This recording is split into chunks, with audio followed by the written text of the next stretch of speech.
As the 20th century dawned and big business boomed, many had come to call the previous 20 years the Gilded Age.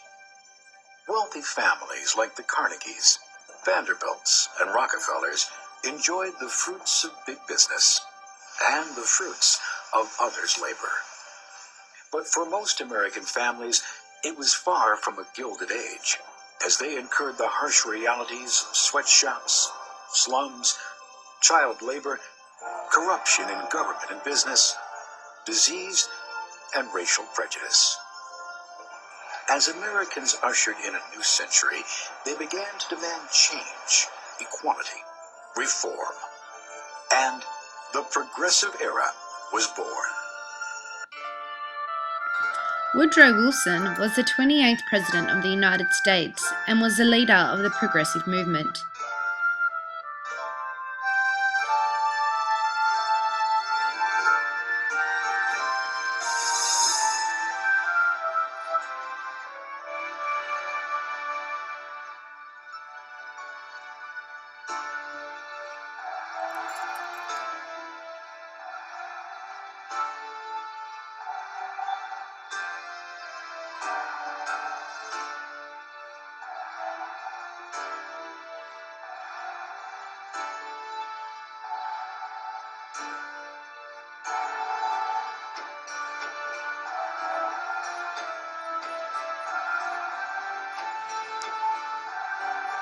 President Wilson presented the US as a neutral country during World War I,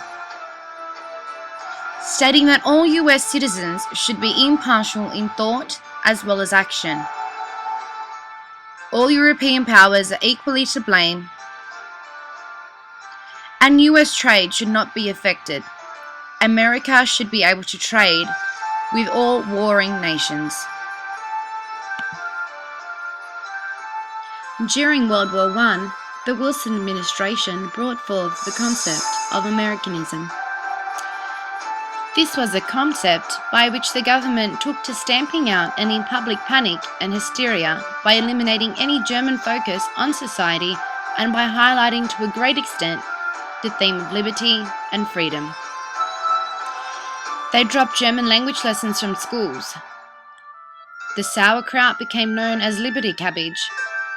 German measles became known as Liberty measles.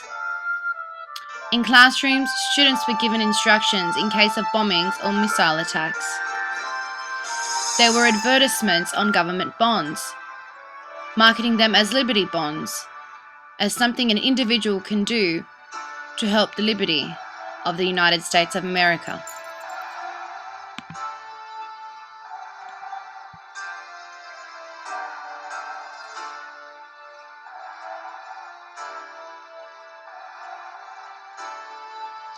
In a speech to Congress in 1918, Wilson addressed America's war aims in a speech. The speech expressed Wilson's progressive domestic policies and provided the basis for the treaty that would mark the end of the war.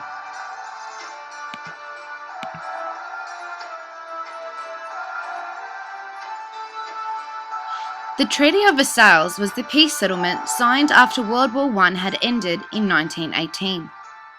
The treaty was signed in the Hall of Mirrors in the Versailles Palace. Three main politicians involved in the development and signing of the treaty were David Lloyd George from Britain, George Clemenceau from France, and from the United States of America, Woodrow Wilson. After World War I, Wilson participated in negotiations that held the aim at assuring statehood for formerly oppressed nations and an equitable peace.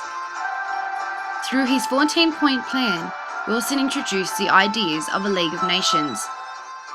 The purpose of the organization was to preserve territorial integrity and political independence among large and small nations alike. However, there was fear from within the USA that membership in the World Peacekeeping Organization would threaten the political freedom of the United States by binding the nation to international commitments it would not or could not keep. As such, the USA did not enter into the League of Nations.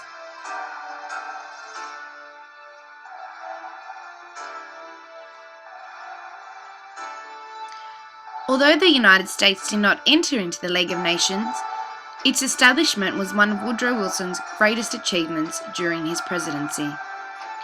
This, along with the signing of the Treaty of Versailles, are among two of the most substantial events that form the legacy of Woodrow Wilson as a progressive leader.